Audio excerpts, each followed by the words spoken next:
Hello everyone, and welcome to a brief video tip from Wolfgang Genealogy regarding the merging of files from outside sources into our local database.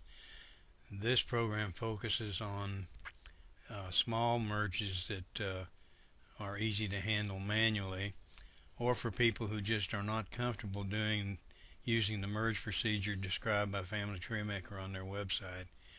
Because they don't want to deal with a lot of duplicate entries or editing duplicate entries, although they have made it much more compatible for large merges in the last few versions of Family Tree Maker.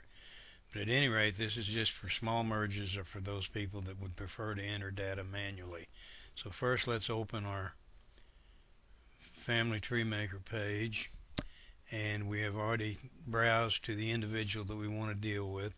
Say we received information from another family member that gives us data on this particular person that we do not have in our local database. We see that we have this particular person and his spouse, but no other information on him. So let's do this. In Windows 7, you can click on the menu bar at the top and drag to one side of the screen, and it will automatically resize the page to half screen. You can do this in XP by dragging the corners of the box. Now let's open the Wolfgang Genealogy database, which happens to have a lot of information that many of us do not have, and we want to see if we have this individual or any additional information on him. So we're going to go to his record. Should have already done this. James Crow. We want to make sure we have the right individual with the proper spouse. And we notice, now let's resize this screen as well with either procedure. And we notice that we have a son for him and his wife, and we don't have it in our local database. If we click on the son, we see we also have a marriage for him and several children.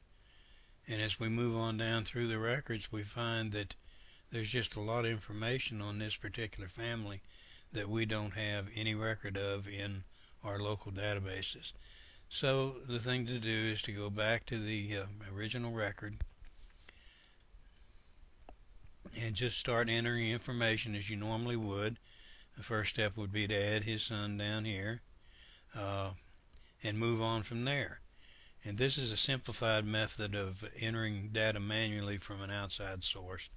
And it's also a very, very good way to get data into your local machine that is on the website that has been entered by new family members who have found the site and have added data that none of us are aware of, or that some of us have not bothered to check the website.